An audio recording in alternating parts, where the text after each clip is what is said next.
Wow. Well, there was peace for a few days, I guess. And then all of a sudden, what do you know? The rumblings of this war.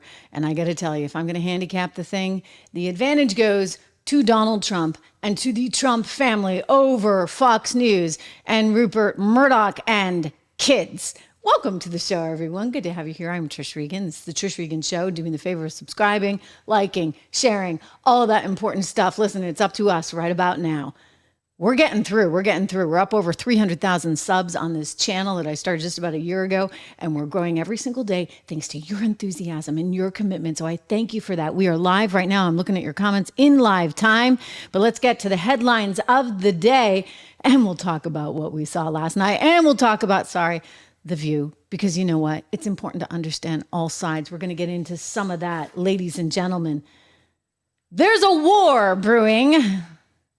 And it's not exactly a cold one, between Fox News and Donald Trump and fam. You see, Fox News is run by a family, Rupert Murdoch. His family actually controls the majority of shares, Class A, in the company. And he's kind of had a hold, if you would, on the whole Republican establishment for a really, really long time. And then all of a sudden, there's this guy that came out of the blue back in 2016. And actually, in part, thanks to the success of Fox News and Fox putting him on their programs, rode it all the way to the White House on Pennsylvania Avenue, and he's about to do it again. Except a funny thing happened on the way to the forum. You see, Fox News doesn't really like him because Fox News likes to be in control. And let's face it, Donald Trump's winning that game all day long. They've tried different things. I used to work there, so over the years, I can remember getting the edict from up high, don't put Trump on right now. Don't cover Trump this much. We're trying to, because he'd say something about Fox or he'd do something to tick somebody higher up off, and then all of a sudden they'd try and go quiet on him. Well, that doesn't really work in a full-on capitalist system now, does it, right? Because you get other players out there from little podcasts like this one. Right? So many of you here, thank you for that. Subscribe, hit the like button. So many of you have come here and to other sources on live. This is the future, let's face it. Fox News is on its sort of downturn. Frankly, all the networks are. I'm not picking on Fox when I say that, because this is sort of the new cable. If network was the original news, then you had cable. And then you've come here, right? So streaming really is the future. And so the reality of this new competitive environment is that you guys can go right here to the Trish Regan Show to get your news and to see it all. Or you can go over to Newsmax if you want to stay in the traditional television news network space. And there's plenty of others out there, right? So this is a whole new ballgame. And Fox is like, whoa, wait a second. They were like used to being the big dog. And it's just not the case anymore. And I think that Trump loves it. And Junior loves it. And Eric, he may not say this, but he loves it too, right? They all love it. Kimberly Guilfoyle, who is the fiance of Don Jr., she's got to love it. Believe me. And Tucker Carlson, did you see him sitting there, proud as a peach, right there next to Donald Trump on the first night of the RNC? He's got to love it. And you know why he loves it? Because the guy that Murdoch didn't want is now top of the ticket alongside Donald Trump. And this is thanks to the influence of the likes of Don Jr., of Kimberly, of Tucker Carlson, and Elon Musk, who, by the way, really doesn't like Rupert Murdoch much either. So look at this, the sort of anti-establishment rising up and taking over. And it was a standoff on who was going to be the vice president of the United States. And look who won that round. Let's go to Don Jr. It's an incredible pick. I think he's an incredible guy with an amazing story, both in business and in life. And I think it's just going to be an incredible person to help unify this country.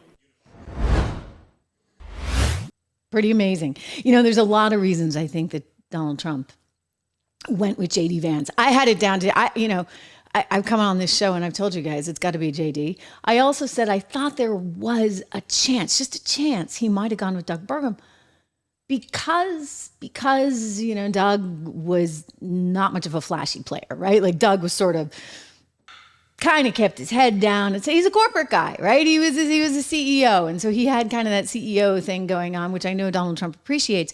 But I think everything changed on Saturday. On Saturday, the 13th, everything suddenly changed. When we see this video, we know exactly why. You know, if you go to the original clip, Drew, I think in one of our last chapters here, we can go to that video and you see those gunshots being fired.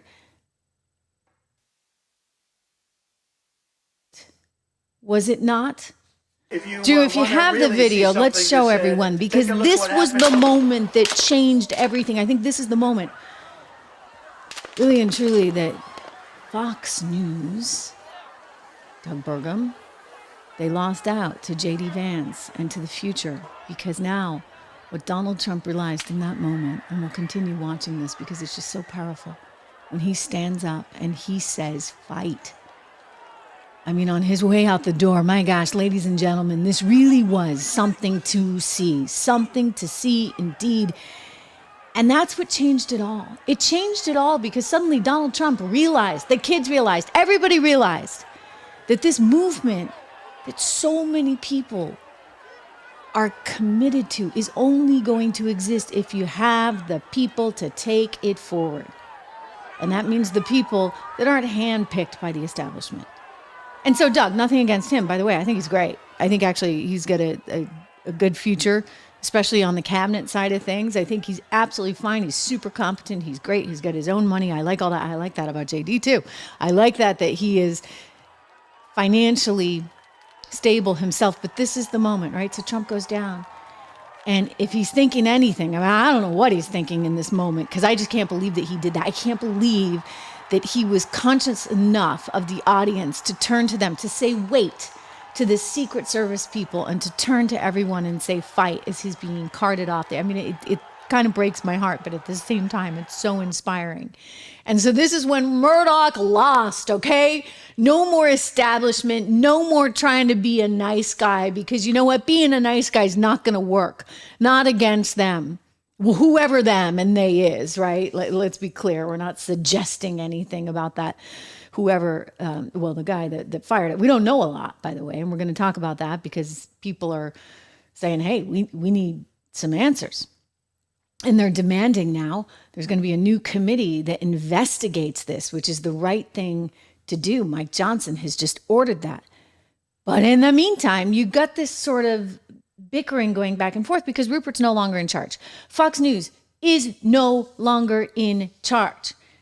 And Don Jr. made that really, really clear in an interview, actually, with Politico. Let's go to the clip. CNN reported on this, actually, and they characterized it as Junior jabs Murdoch. Donald Trump Jr. claimed victory over media mogul and longtime Republican kingmaker Rupert Murdoch on Tuesday, asserting that the 91-year-old no longer sits on the GOP throne as his father takes over the party.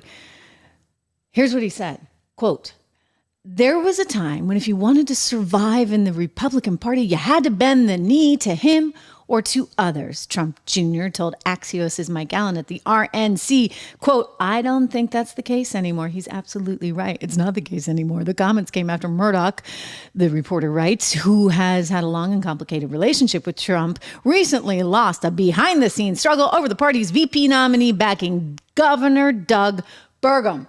So Governor Doug Burgum, nothing against him. I mean, unfortunate for him that he was Rupert's pick, but nothing against him. Somebody more charismatic, who's got a tremendous educational background, who, by the way, is backed, I think, by the likes of Elon Musk and, of course, Peter Thiel and a lot of other deep pockets in Silicon Valley. And he's got deep pockets himself too. All right. So he comes from the tech world. He's got a fantastic education. He's super smart and he's got all the personality in the world. And so Donald Trump on Saturday probably had this realization. And so there you see Tucker Carlson, seated at the RNC right next to Byron Donalds and Donald Trump.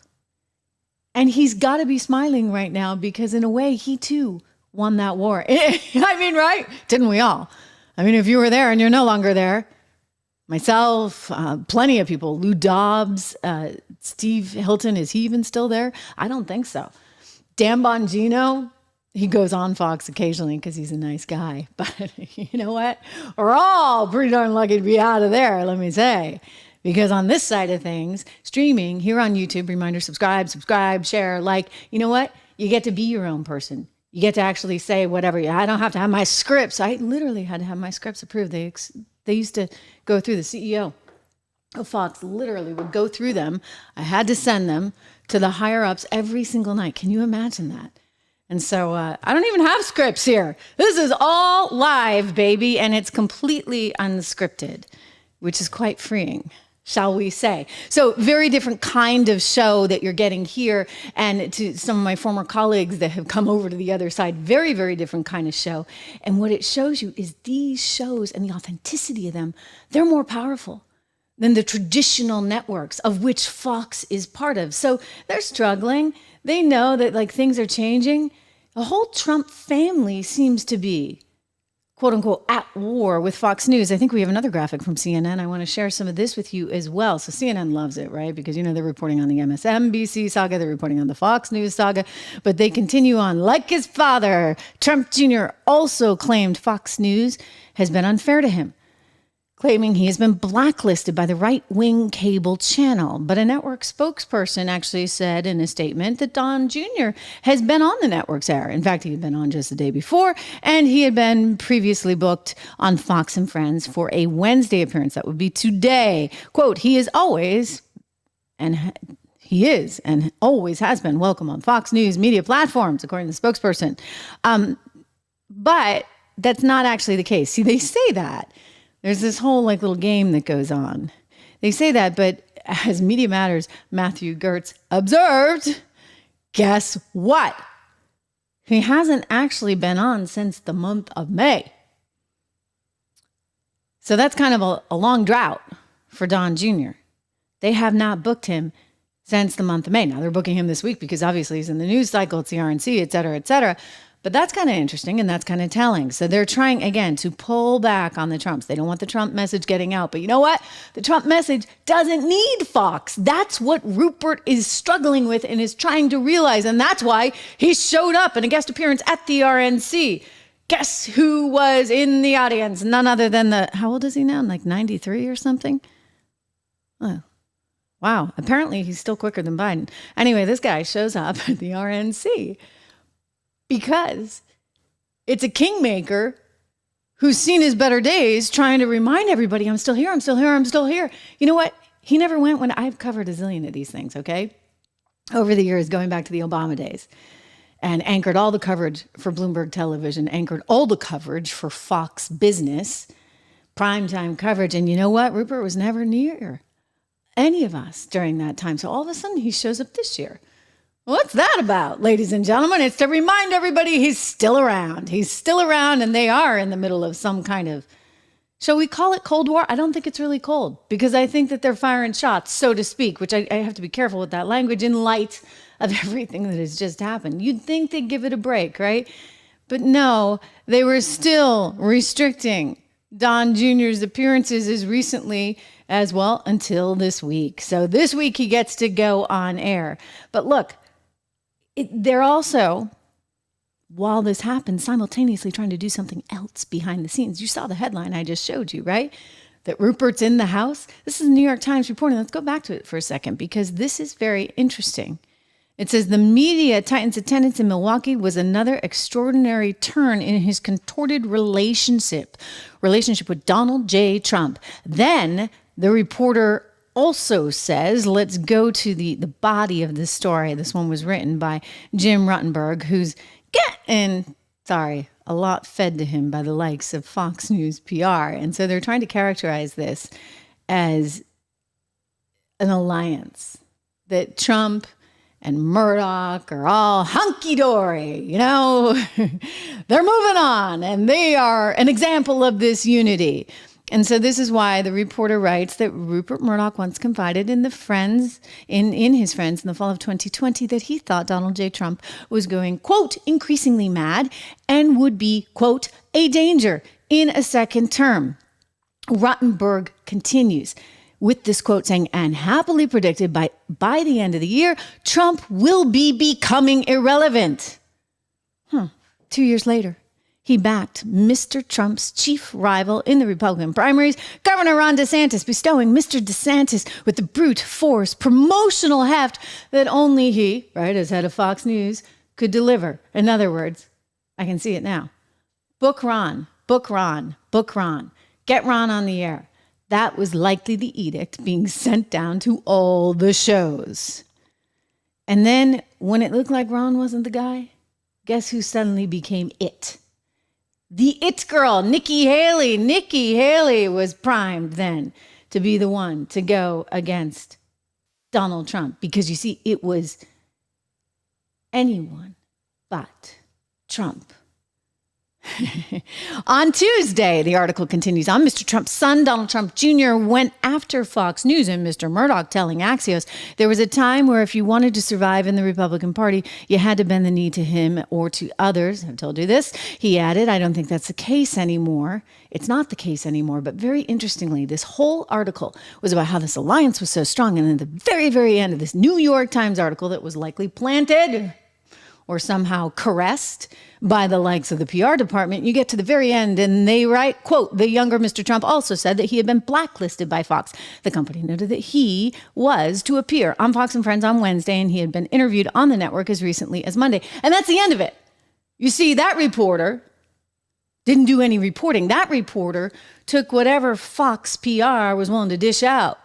Instead of going back and saying, wait a second, when was the last time he was on? Let me tell you, for you to miss an entire month and a half, because it was like beginning of May the last time he was on, that's a long time. That's a big drought in television, especially when you were going on like every day or every other day. So that reporter just took, of course, because it's New York Times, part of the establishment, part of the problem, ladies and gentlemen. So subscribe to this show. Make sure you're getting the truth. Like it, share it, all of that. This is a big deal. And you know what? Trump knows. He knows every step of the way exactly what's going on. I loved it when he called out Brett Baier. Wasn't this last summer? Remember this, you guys? The best polls I've ever had. People see this stuff for what it is. It's a political witch hunt. It's a continuation. More independent voters watch Fox News than any other TV source. A lot less than used to watch it. They do watch. Those voters usually make up. Okay. You know how Fox News knows it's really, really, really in trouble? Aside from the fact that Rupert showed up for like the first time ever, certainly as long as I've been covering these things at the RNC, they know they're in trouble because guess who was up on stage last night? Ladies and gentlemen, take it away, Nikki Haley.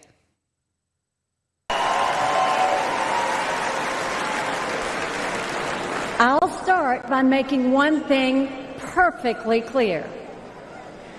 Donald Trump has my strong endorsement, period.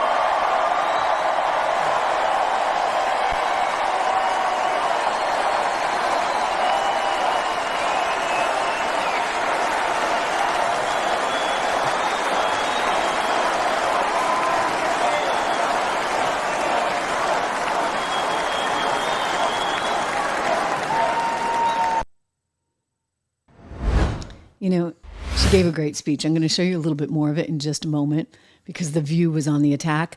But think about that. In other words, one of the candidates that Rupert Murdoch would have loved to have seen, it just didn't happen. It didn't happen. Not to mention the guy that he backed, Ron DeSantis. Oh, he was on stage. And by the way, I was sort of reminded why he's not the guy because he just yelled the entire time. I keep saying this. Will somebody get the guy some voice lessons, please? Sorry. I mean, I guess I just have a very sensitive ear, but it doesn't work when you just yell at people. He always ran the risk of seeming as though he was a bit mean because he was running to the right, so to speak, of Donald Trump, and that was sort of reinforced. But that's neither here nor there. The reality is this.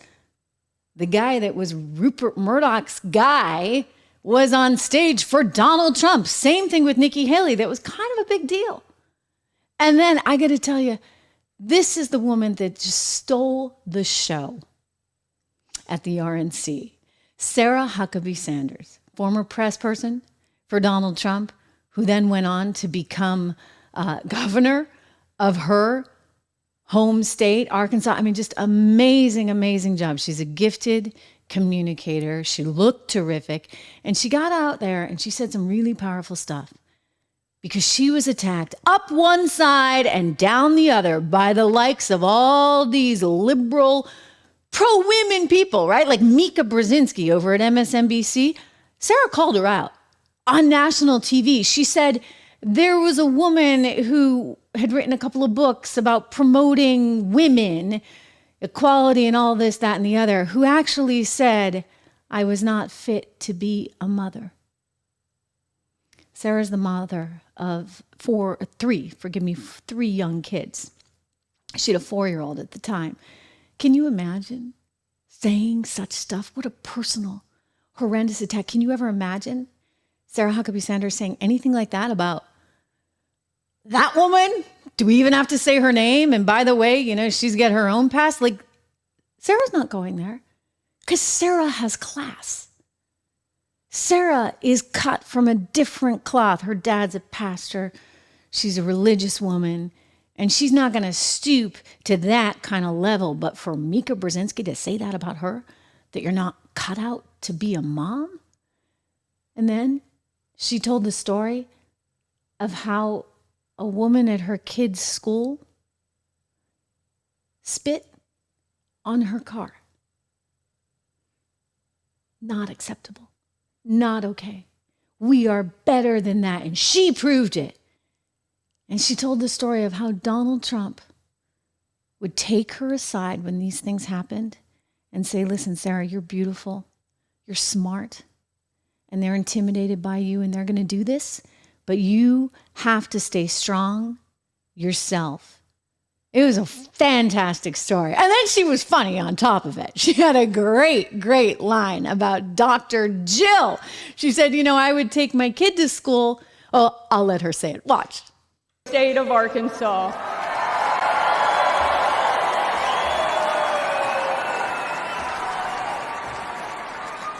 And most importantly, a mom to 3 amazing kids, Scarlett, Huck, George.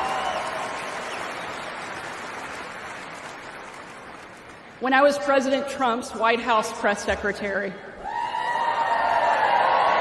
best job, I got the chance to take my 4-year-old son, Huck, to Bring Your Kid to Work Day. Much like Jill now drags Joe to bring your husband to work day.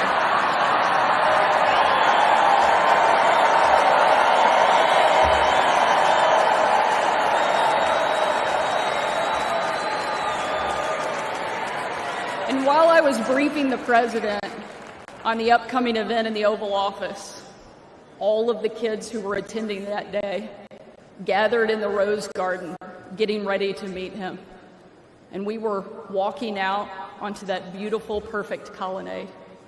And I saw out of the corner of my eye that my son Huck was running full speed directly at the President of the United States. Being the gracious person he is, President Trump bent down to give him a big hug. And right in front of everyone, Huck sidestepped the president, completely ignoring him in front of everyone, and ran straight into my arms.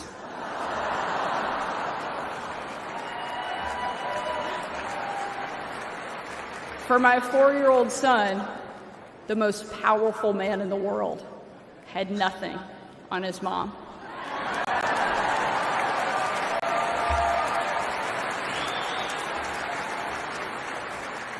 But because he's the amazing man he is, President Trump didn't mind at all. After all, he's a dad to 5 unbelievable kids and a grandfather to 10.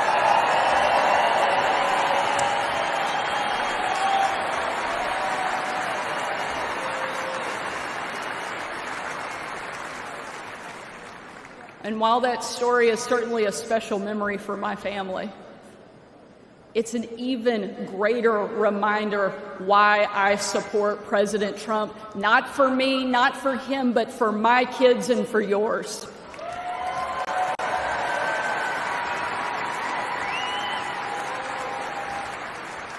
Under President Trump, America was safer. The world was safer. And it felt like the next generation would have a chance at the American dream. President Trump did the job that Kamala won't and Joe Biden simply can't.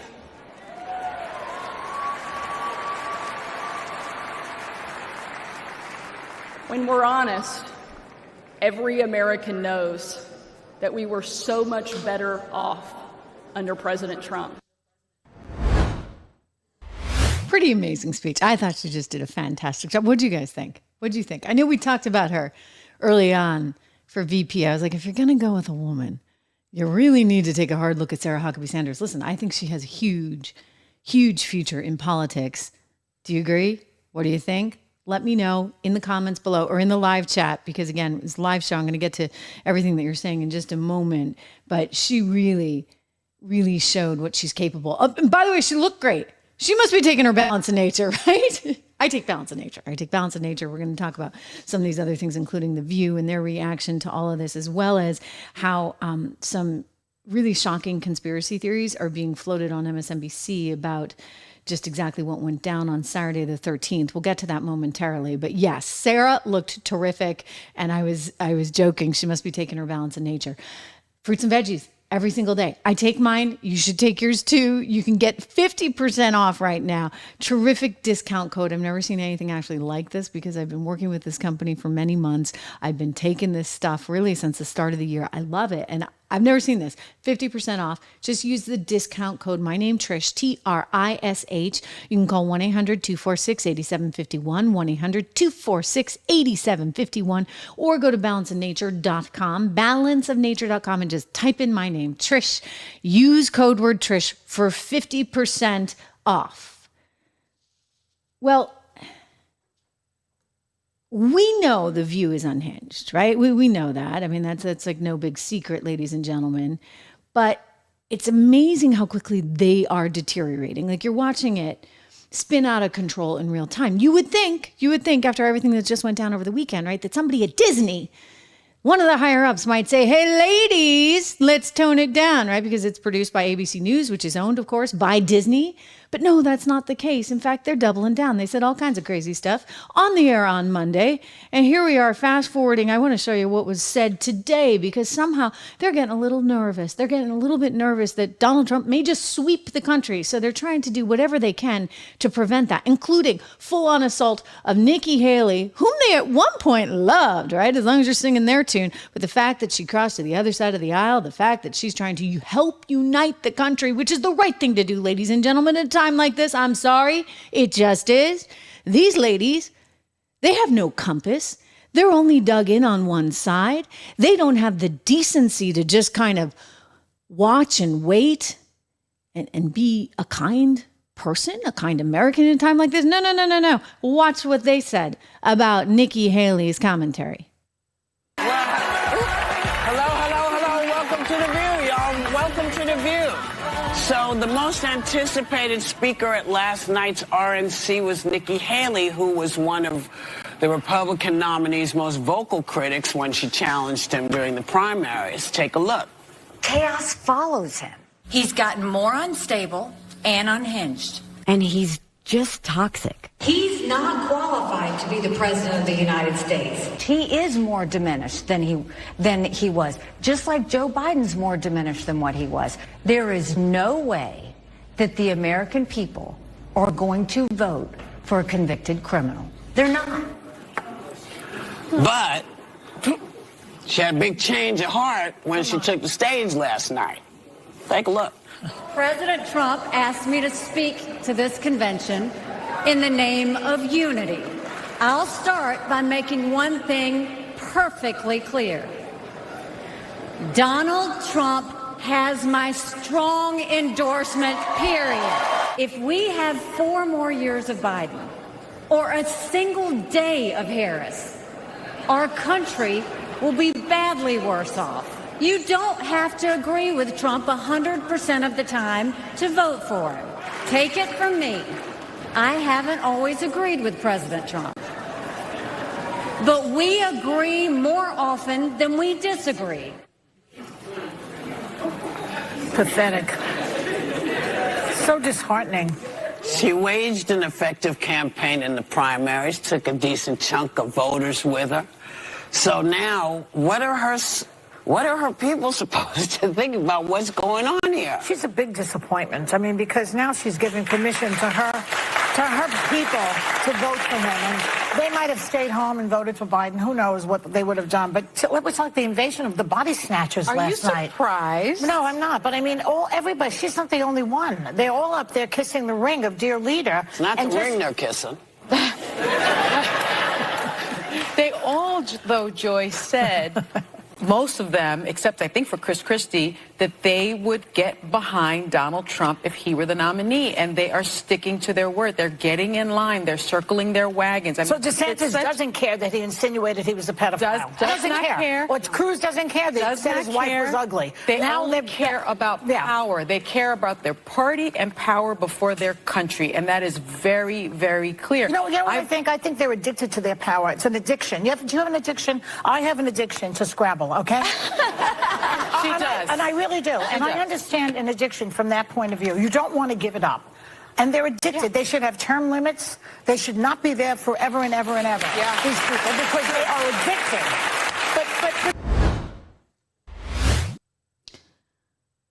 these women are clearly addicted to being on television. And for some reason, they're addicted, maybe thanks to TDS, to just spinning one narrative all the time, over and over and over and over again. All they can say is Trump bad, Biden great. I'm sorry. Like, you know what? I don't need to pick on a guy when he's down. But there's no way you can tell me that Joe Biden is great. There's no way that you can tell me that Joe Biden's all there, frankly. Thank you very much. No matter how many times you try and say it, Joe and Mika on your morning show that even got canceled. Whole other story. Maybe tomorrow we'll dig into that, the drama at NBC News. My gosh, they canceled these people because they knew that they could not be responsible enough. You know what? Disney should have canceled The View. They will eventually, mark my words. Disney's up for sale. Bob Iger, the CEO of Disney, forgive me, ABC is up for sale. And Disney's CEO, Bob, wants to get rid of this thing like yesterday. So what happens? I've walked you through this scenario before. You get a private equity shop in there or another media company that's trying to sort of maybe generate some profits in the old media world, hopefully to help transition them into the new media world. And what will they do? They're going to squeeze profitability out of this company any which way they can, which means, guess what? You don't need a studio audience. You don't need Joy. You don't need Whoopi. You don't need any big salaries there on your payroll. Because why would you? Fox is dating, you know, the one with I used to actually be on it, the one with all the women outnumbered. There we go. Isn't that nice? I can just sort of wipe it from my memory clean. And I don't even have what Joe Biden's got going on. Anyway, that show I used to go on at 12 noon, that's beating The View. So you've got cable television beating network television. What does that tell me? You don't need to pay all that money for the whole production staff, for the people that book the audience, for the people that hold up the signs and say laugh and clap. And yeah, that actually happens with a live studio audience. So they're going to completely gut that thing and likely gut those women's salaries or just send them packing. So get ready for the Whoopi podcast. I know that you're not going to watch that. That's eventually what's going to happen with all of these really desperate women on The View. And so as a result of that, I think they're doubling down. They figure this is their last shot. They want to try and take them out, and yet literally they can't. They can't. And I got to be careful with that phraseology, obviously, in light of what just went down. But let's take a look at Joy Behar talking about how she didn't like what Donald Trump had to say when he had just nearly been blown in the head. And again, time and place, lady, time and place. You are so wildly inappropriate. It is so wildly disgusting. Here is Joy Behar talking with Elizabeth Warren on The View. How does the word fight lower the temperature? You know, That I don't get. I see it this way. Fighting with words. Yeah. Yep. Saying, and if you feel better, we can call it, we're disputing, we're disagreeing. I'll get out my thesaurus on this. But the basic point is, I get that there are places you and I don't agree. And it's not just that to disagree, we have to say, well, let me pull out my tea and my cookies and talk sweetly about, I want you, bring me what you've got and I'll bring you what I've got. I think that's what we hunger for. We hunger for people who won't just sit back and watch access to IVF just leave this country. Watch half our population lose access to abortion because an extremist wing of the Supreme Court, 6 people who, by the way, swore until the world looked level that they would respect precedent, just threw it out the window. I want people to stand up and defend the position I believe in. I want the other side to make their argument. And then I want people to vote on November 5th and vote for Democrats. So it's a little bit confusing there. It almost sounds like she's defending Donald Trump, or at least she's defending the need to fight, fight, fight. She wants some fighters out there. Listen, the fact that he could say anything at all, Joy Behar ought to just rejoice. Can you imagine what would be going through your head in a moment like that? Especially when you get knocked to the ground, you reach over here and you realize that there's all this blood. I mean, the fact that he had the consciousness and presence.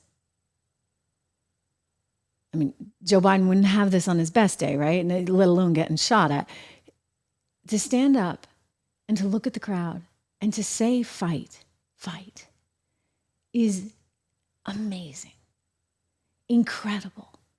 Someone upstairs is looking out for Donald Trump. And I think the country's looking out for him too. And I think this is what is so terrifying to all of the women at The View, to all of the people on Morning Joe, all of the people there on MSNBC, to all of the Democrats that are so desperate right now to change the narrative when you just can't. The guy was nearly taken out. He may not have been alive today had it not been for some amazing stroke of luck. And so they're getting scared because you watch that event there in Milwaukee. I did, and I tweeted this out, guys. I said, my gosh, it may just be a clean sweep. I mean, he may just get the entire country. Already we knew that New York was in play. He was just 8 points behind. I can't wait to see that poll. He's taken every single swing state. I read you the numbers yesterday. And this, guys, was a poll that ended a day before the actual attack. Can you imagine what we're going to see next? It's going to be a clean sweep. This is my prediction. I mean, I don't think the country's ever seen anything quite like this. And so everybody on the left is getting nervous. I mean, they got a lousy candidate. They're fighting with each other about whether he stays or he goes. They're fighting with him about whether he stays or he goes. And then lo and behold, you got CNN's anchor giving a little bit of a dose of reality. The Democrats are really fearful that Trump will take it all. Watch. The state of the race is on night 2 of the Republican convention. Donald Trump is leading in this race. Significantly, if you look deep into the polling, he has a chance to build on it. New numbers out today. More bad news for the president. Well, let's look through it, but let's start with the then. This is back in 2020 when Joe Biden won a pretty convincing win, 306 to 232. This is the map as it fills in. Remember the then when you look at the now, because the difference is striking. This is how our CNN political unit, led by David Chalian, projects the race right now. And right now, deep red, solid Republican. Light red, lean Republican. If this map played out, the election were today and the map played out like this, even if the toss-ups went blue, Donald Trump would win the election. Donald Trump would win the election. But the map is even more favorable to Donald Trump if you look through this. New polling today, it's a small lead, but Donald Trump is leading in Pennsylvania right now. Donald Trump is leading in Wisconsin right now. Donald Trump is leading in Arizona right now. And Donald Trump, most believe, is right now has the lead in Nebraska, too. Nebraska, like Maine, rewards electoral votes by congressional district. So look at the map right now. That gets Donald Trump to 303. And there's new polling today that shows the president's approval rating in these battleground states is below 40. The president's ballot number right now is below 40 in most of those states, and it's at 42 in Nevada. It's very hard in 16 weeks. We count the votes 16 weeks from tonight to turn that around. Plus, Democrats are now worried. They think, I'm not saying this is going to happen, but what they're saying is the president's going to have to spend more time and more resources on places like Virginia because it's competitive, on places like New Hampshire because it's competitive. You look at this map as it plays out, and there are Democrats making the case, and we have Wisconsin blue here. Let's move Wisconsin over here. There are Democrats making the case that Donald Trump is on a viable path as of today to get to 330 electoral votes, Wolf, or even higher, because they see other states in here. The Trump campaign says Minnesota. The Trump campaign says maybe New Mexico. Let's be cautious. Those are blue states traditionally, but the president's standing, his approval rating, his ballot number, people's views about how old he is, and people who view the state of the economy are very bad for the president right now. And so even if you just go back to where we start, Donald Trump is in command. The numbers are getting worse for the president, Wolf, and Donald Trump has an opportunity with this convention to build it even more. Oh my gosh. And so now you understand what the ladies on The View are doing, what MSNBC is doing, and why you're seeing trucks like this lined up in Milwaukee. Seriously, this is what they're spending their money on. Take a look at this video. We get some B-roll of these trucks that are roaming the streets in Milwaukee that say dictator on day one. This is what they're spending their money on there at the Democrat headquarters, because they don't know what to do. And I think that this narrative, in light of everything, you know what? It's kind of come and gone. I don't think you can do that anymore, because America's looking at this and they're like, whoa. He had all those indictments, 91. They tried to put him in jail. They got the mugshot and everything down in Fulton County, Georgia, from that crazy woman, Fani Willis. They got another crazy woman up in New York City that goes after him on civil charges because he inflated the valuation of Mar-a-Lago. She thinks it's worth $18 million. I've said I'd buy it for that. Thank you very much. $18 million. There's no way that it's only worth $18 million. I'm sorry. I mean, there's inflation for you. Thank Biden. So they try to get him on that, and they fine him nearly $500 million. Are you kidding me? I mean, it's like one thing after another, and then Jack Smith getting defeated there with the Mar-a-Lago case being thrown out on the Monday after the assassination attempt. And then there, of course, is the assassination attempt. And I'm not suggesting, when we talk about they, you have to be very careful what that language is about, and that we have no idea what this motive was for this particular 20-year-old guy. But we got to be darn thankful that he wasn't as good a shot as he could have been, really and truly. I mean, so sad that one individual died, 2 critically wounded. I mean, this is rough stuff. But I think because of this, people are having a little bit of a hard time with the, oh, he's so bad, he's such a dictator. I'll tell you this, guys, you know what? I have 2 friends that during the Obama administration were spied upon. Cheryl Atkinson, with whom I used to work at CBS News, and Jim Rosen, with whom I used to work at Fox News. And both of those are reporters that had their computers broken into, and they were spied upon by the Obama regime. I don't know Matt Taibbi. I may have interviewed him once or twice over the years, but Matt Taibbi, who used to work for Rolling Stone, I'm pretty sure I probably interviewed him when I was at Bloomberg, because we used to have Rolling Stone people on. But anyway, Matt Taibbi, who now has a Substack, this guy, he was about to testify and did testify about this deep state being all over Twitter. They sent IRS agents to his house the morning that he was testifying as a kind of, frankly, intimidation tactic. I don't know anybody that went through this with Donald Trump. I mean, he'd call you out to your face, right? I don't like you. I don't like that question. I don't like your network. But he never actually spied on people or sent IRS agents to reporters' houses. Come on.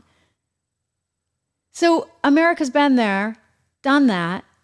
And I don't think they're going to believe this whole narrative. I mean, fool me once, shame on you. Fool me twice, shame on me.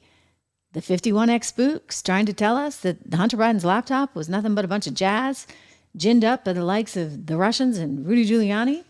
I mean, and yet, because they're so desperate, on MSNBC right now, they're turning to desperate conspiratorial commentary. You shouldn't be surprised. They've had a conspiracy going forever.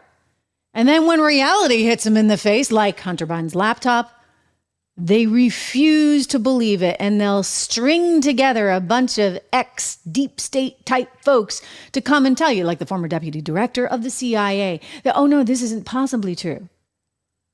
And by the way, that whole letter was ginned up by none other than Anthony Blinken. Think about that, ladies and gentlemen, our Secretary of State. So there's a lot going on. And now the very latest and greatest being pushed and threaded together by the likes of Van Jones on MSNBC happens to be this. I can't even believe he said this. You need to listen to this. Forgive me, Michael Steele. In the Band-Aid. That's fine. Where I am at this point is it's been 3 days going on 4 since this horrific event occurred. A person lost their life, 2 have been severely injured, and yet we've not received a medical report from the hospital, nor have we received a medical report from the campaign or from the Trump organization about the extent of the damage to his ear. If he was shot by a high caliber bullet, there should probably be very little ear there. And so we'd like to know that. Is there cosmetic surgery involved? What is the prognosis for recovery? Were there stitches?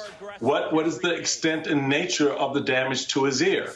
Was it caused by a bullet, as opposed to, as some reports from those on the scene, other reporters, saying that it was actually shards of glass from the teleprompter itself, not the bullet?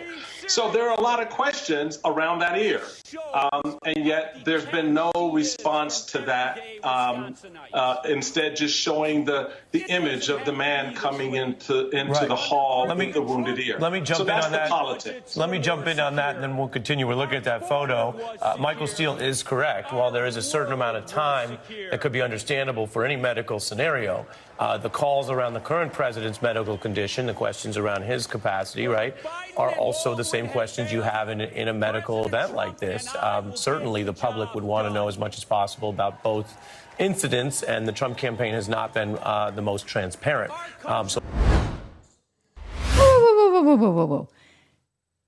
Remember what I told you yesterday about Reid Hoffman's advisor? Reid Hoffman is the billionaire that owns LinkedIn, worth some $2.5 billion.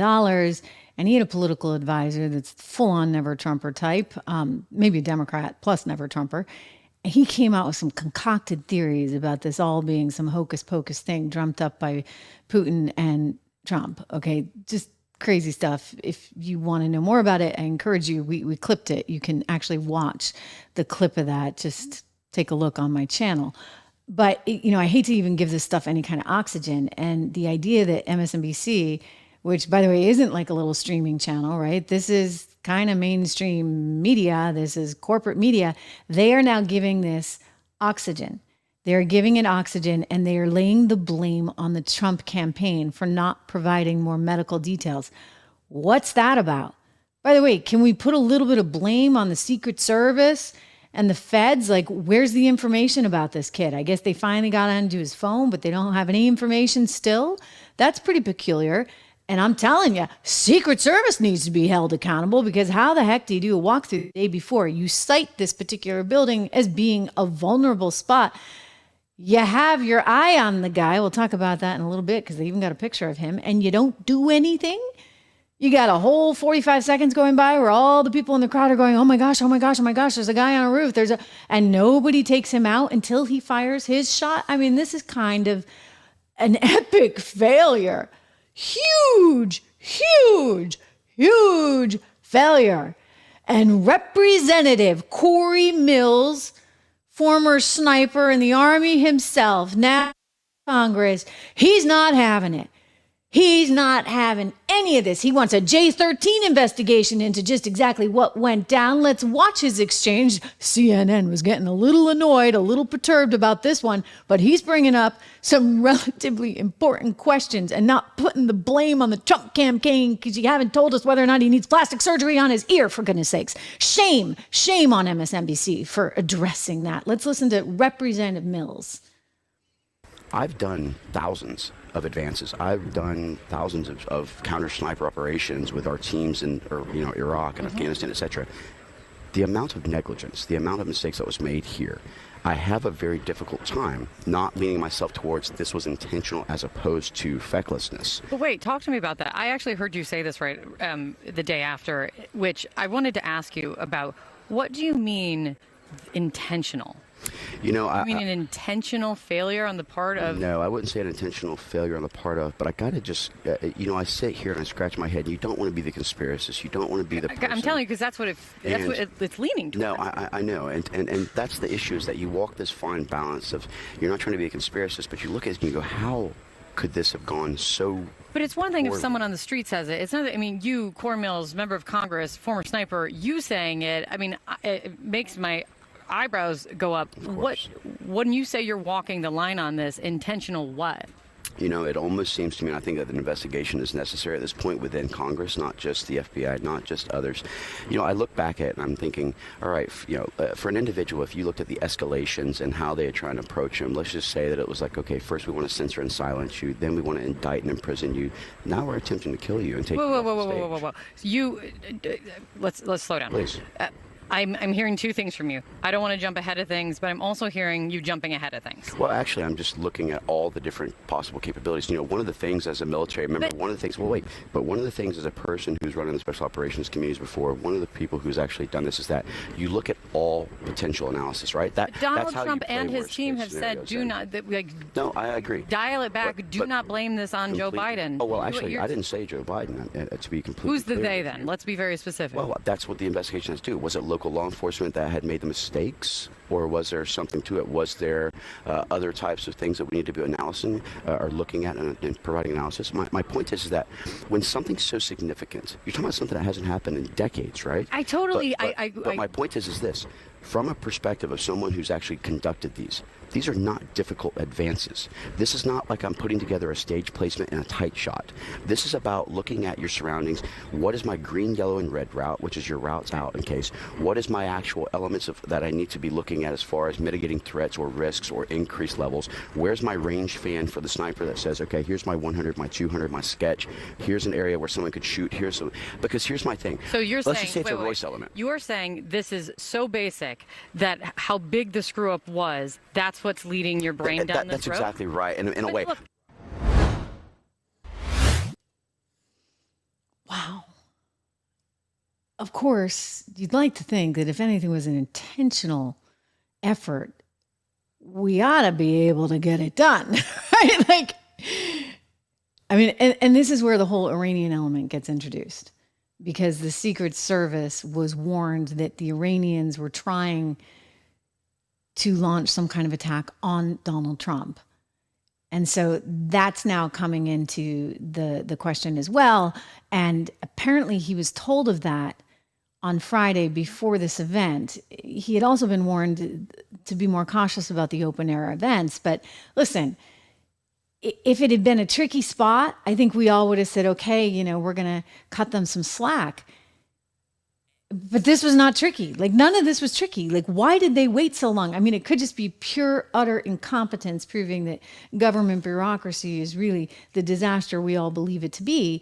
But yet simultaneously, we need to do better. I mean, for goodness sakes, you got one job at the Secret Service. Your one job is to make sure that the place is safe for the President of the United States. And it just wasn't. I don't care which way you slice this. I realize that the Trump family has been extremely gracious and has praised Secret Service, but I'm not going to do that. Again, you got a job, and your job is to make sure that the place is freaking secure, and you didn't do your job.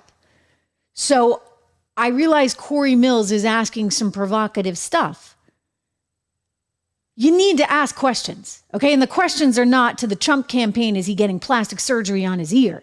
The question is, where the hell was Secret Service? And why didn't they do their job? Mike Johnson announcing, just in, that there is going to be a special committee to investigate all of this. Good. But you know what I fear, guys? You know what I fear? I fear it's more the same old you know what. And I won't say the word, but it's more that. It's more that.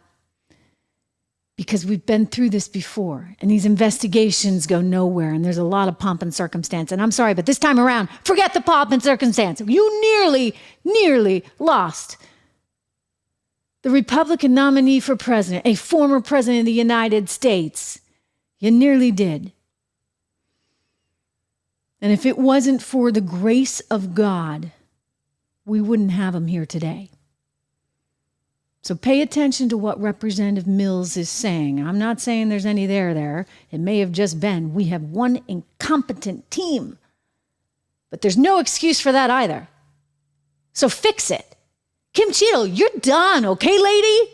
With all your ladies at the Secret Service, believe me, you have no idea how pro-women I am. I'm actually a feminist in the true sense of the word, because I believe women should be able to do whatever it is that women want to do. And I value staying home with family and kids. There's nothing that comes close to that. Being a mother is everything. You can be a feminist and believe in motherhood, believe in femininity. They've just totally corrupted the use of that word. So I say this as someone who absolutely believes in equality, but I'm also a realist. I'm a realist, right? And you can't have a woman who's 5'4" or 5'5", covering a big guy who's like 6'2". I don't know how tall he is, but he's tall. I'm about 5'7" without heels, and he's a lot taller than me. So you can't, it just doesn't make any sense, right? You need like the big guy, not that one, like a real big guy, young, strong, capable, big guy covering the president of the United States. They should have whisked him right out of there. What was he doing lingering on stage? Getting to talk to the crowd. What was that about? Why didn't they just drag him off like they did with Reagan, right? Lickety split, he was out of there. And how did they know that there were no other snipers in attendance? How'd they know it was clear? The whole thing was so darn bizarre. And yet Kim Cheadle, head of the Secret Service, told NBC News, I'm not stepping down. This woman actually thinks she should stay on with her job. She's a real woke lady. She came from PepsiCo, which is all about its wokeness. Indra Nooyi, the CEO over there, they're all about being healthy, even though they sell Pepsi products. Yeah, it's part of the woke thing. Anyway, so this woman, that was her job. And guess who campaigned for her to get her new gig at the White House? Dun, dun, dun! Dr. Jill Biden, because we got to empower women at the Secret Service. And so one of her big claims to fame, Kim Cheadle's that is that she was moving to expand the number of female personnel to 30%. She wanted 30% women on the force. Can I just say, look at the Navy SEALs. There's not one woman in the Navy SEALs. Because you have to be able to pass a certain kind of standard, a physical test, etc. Now, hey, you know what? Maybe they can do the planning and the background stuff. Maybe they can do that, but actually covering the president. It's just an abomination. It's really, really frightening. And it shows you not just how vulnerable Donald Trump is, but how vulnerable everyone is. Really and truly. And we need better people doing a better job. A reminder to subscribe, to like, to share. It's really, really important right now. I want to show you something. Secret Service knew something was up. In fact, they knew something was up so much that they had their eyes on this kid. Take a look at this picture. They got this picture 40 minutes before he fired his shot.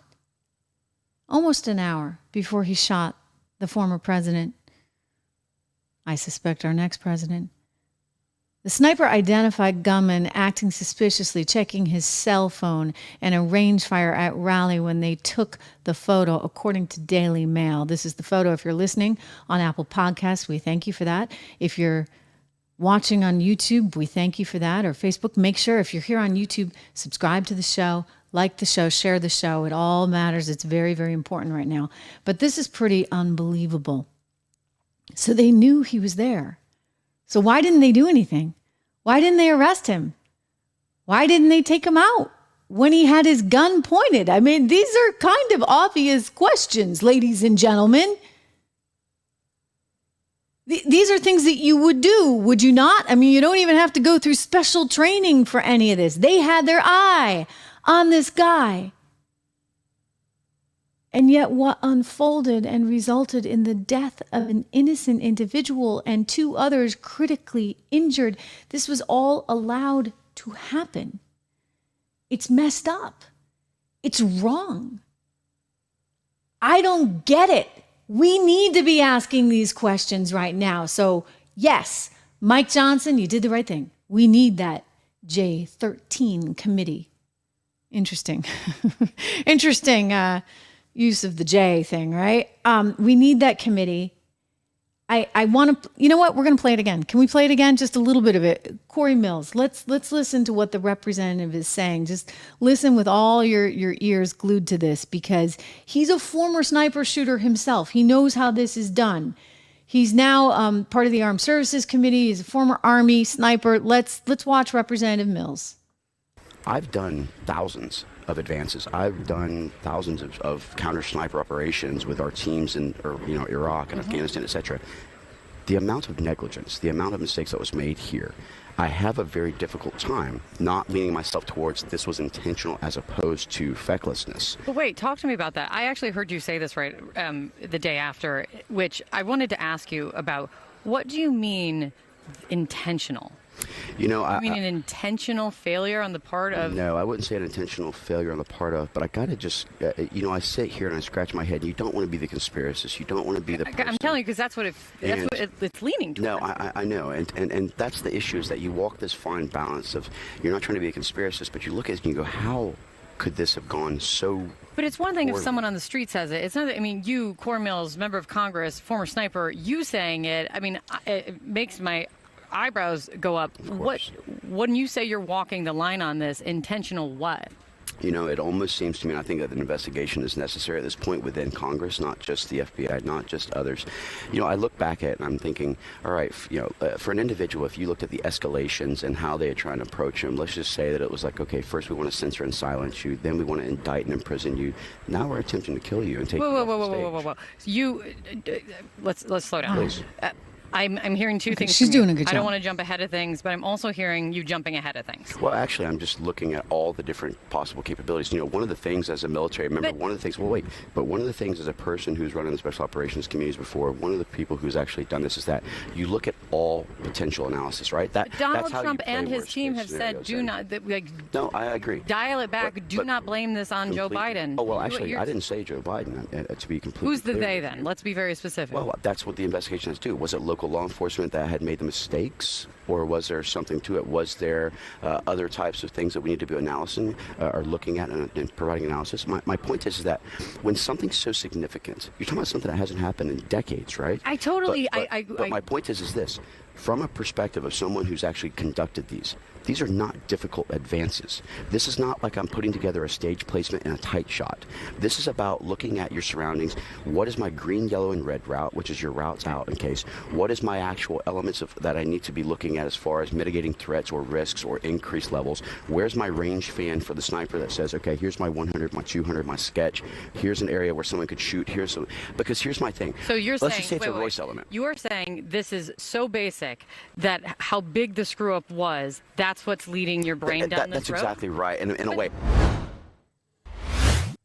Unbelievable. I mean, I don't have a ton of guests on this show, but we may reach out to Representative Mills, because this is just very interesting, very compelling. And I think that we really, really need to know more. We absolutely need to know more. And I'm glad there's a J13 investigation that they're going to launch, but something was a spectacular failure. And I'd like to know, and so would peace of mind, thank you, I'm looking at your comments in real time and responding to some of them, just exactly who signed off on this entire security plan. MSNBC is a little bit delusional, shall we say. They have an anchor whose name I can never remember, but she's kind of like off in left field, and she's on something, I gotta say. Some very happy juice, because she somehow has no realization, I guess, that, Kamala Harris is not a very good speaker. But guess who is? JD Vance. The pick for VP. JD Vance is actually a very, very good speaker, very, very well educated, Yale Law School, smart guy, former military himself, by the way. So let me just say, Kamala is no match. I'm just going to put it out there right now. From a verbal intellect standpoint, it's not a very high bar to beat Kamala Harris. Let's face it. Heck, Joe Biden is scoring better than her in the polls. They've already realized we can't put Kamala in because, people really can't take her and they really can't listen to her. And she's really not a gifted communicator at all. She knows a few words and then uses them over and over and over and over and over again. But anyway, this MSNBC anchor is so that she actually thinks Kamala's going to kill it in a debate. She can't wait for her to debate JD Vance. Careful what you wish for, girl. Watch. I think most of the people that came out to say Joe Biden should step down did not come right out and say that Kamala Harris should be next. And Kamala Harris should be next if anyone thinks that Joe Biden should sit. Kamala Harris should be next. Let me just say this to someone that's covered her. If anyone has watched, I've watched all of her speeches for the last 2 weeks. She's a different. I thought she was fantastic 4 years ago. Anyone that hasn't watched, I hope that JD Vance today challenges Kamala Harris to 6 debates, because she would wipe the floor with him. She's hidden for whatever I will stay out of what the Democrats decide to do at the top of the ticket. But if they make a change, Kamala Harris should be at the top of the ticket. Absolutely right. And I don't mean to bring up something that seems to be subsided a bit. We got to work it all out, and we got to do it on TV. Keep talking. No, we should, because the reality is that, and I've said this, that I don't know if my party we can stop it there, knows because I think even that's how the to important part of this. She thinks that a debate would be just great between JD Vance and Kamala Harris, because Kamala will wipe the floor with JD. I'm like, girl, what are you thinking? I think America's going to love that debate. Really and truly love that debate. The question is, are we going to get to see some of these precious little moments like this? Kamala, we can't wait to see something like this. The governor and we were all doing a tour of the library here and talking about the significance of the passage of time. Right? The significance of the passage of time. So when you think about it, there is great significance to the passage of time in terms of what we need to do to lay these wires, what we need to do to create these jobs. And there is such great significance to the passage of time when we think about a day in the life of our children. Yeah, like I said, she's got a few little words and she just kind of clings to them. Joe has his anyway when he's trying to get out of a situation, right? He can't remember where his train of thought is, so he immediately changes the subject. She just doubles down on the subject and keeps repeating it and repeating it and repeating and repeating it. So I am really looking forward to a debate, shall we say. That'll be primetime viewing, because she's going to get destroyed. His only thing is he's going to have to be cognizant of her being a woman, blah, blah, blah. You can't go in for the total kill. Again, I hate to use that word these days in light of what just went down. But in other words, he's going to have to, and he will, dance around her intellectually, which is not hard. Just ask her about the passage of time and we'll be all set, right? So Kamala Harris is going to have her work cut out for her, shall we say. I want to get to MSNBC's warning for Donald Trump regarding Tucker Carlson, which is a little bizarre. It actually gets us back to the whole Fox war thing. I'm going to get there in a moment. But first, you know what? If you have not, I know so many of you have, and I'm proud of you for doing this, go over to 76 Research. This is my company.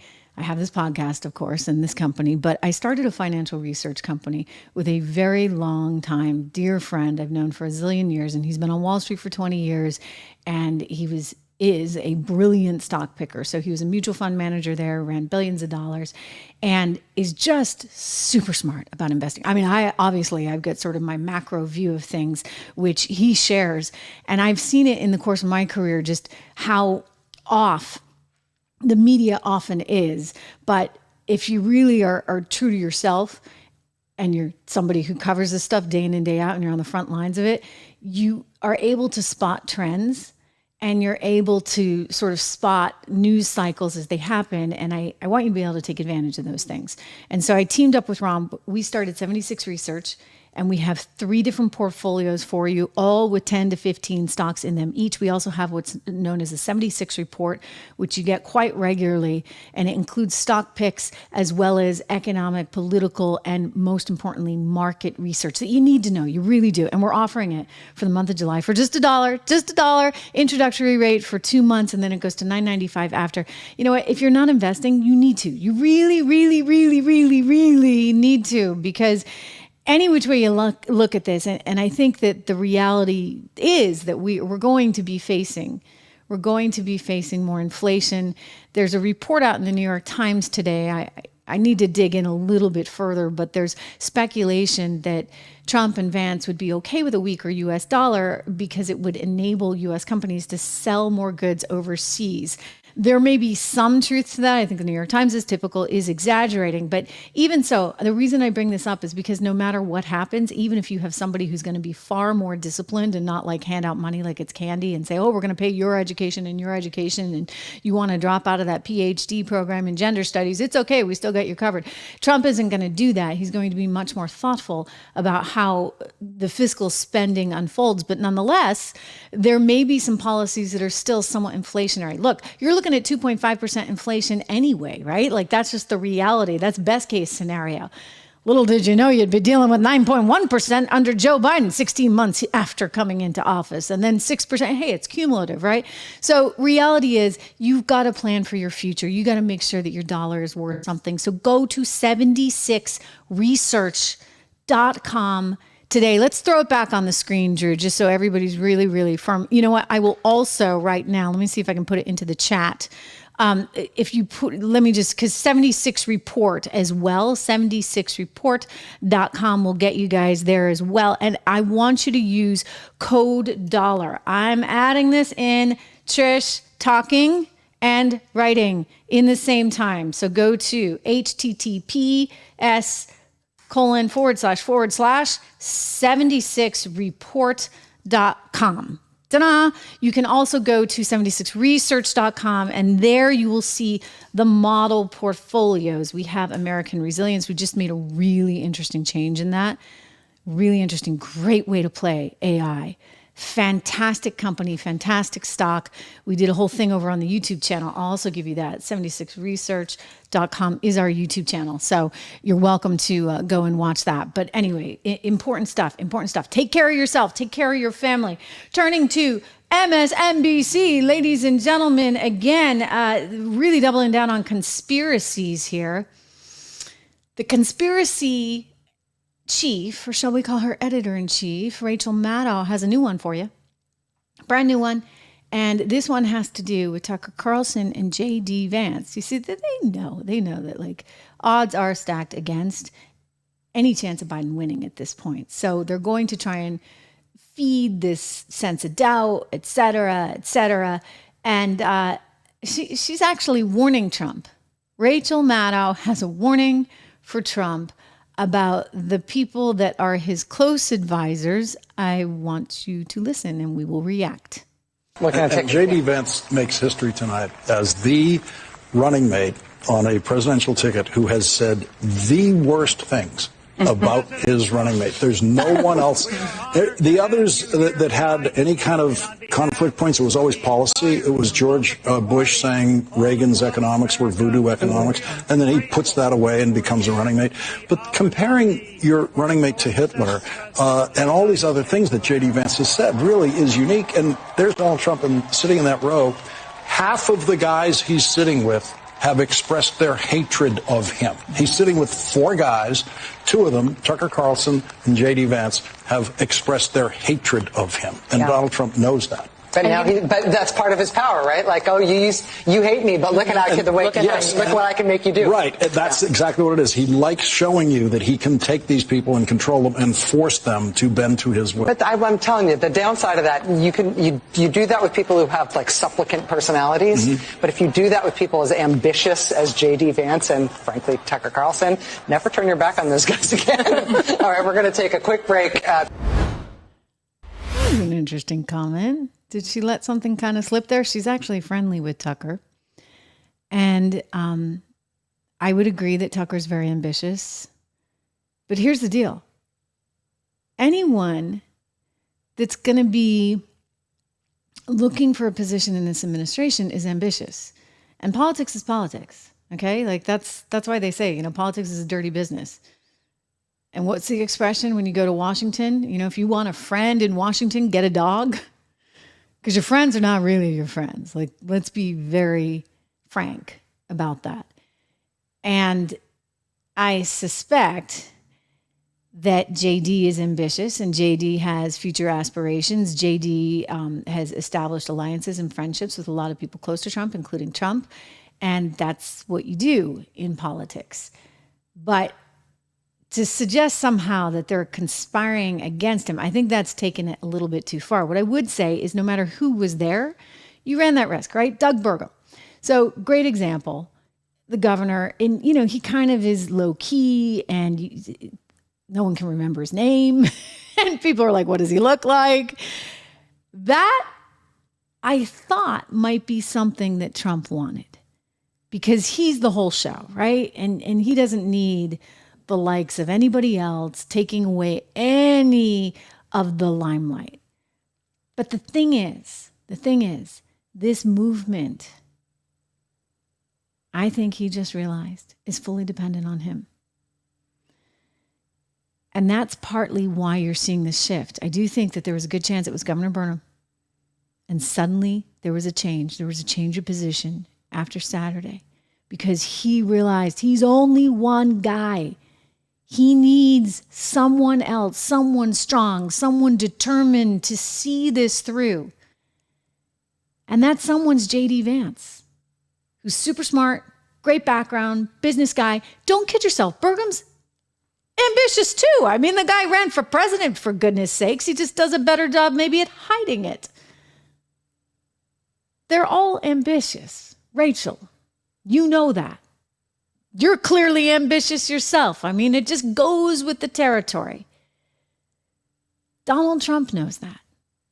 And it is remarkable. It is remarkable that the people that once hated him are up on stage, kissing the ring, so to speak, of Donald Trump and not Rupert Murdoch. To bring it back home to where we started, the war brewing with Fox News. Maybe it goes cold. I think it's going to get a little bit hot for a while. I do think that Fox News realized it has lost this round. Make sure you subscribe. Make sure you like. Make sure you share. I am here live every single day for you guys. Be here for me too. Thank you so much. I'll see you tomorrow.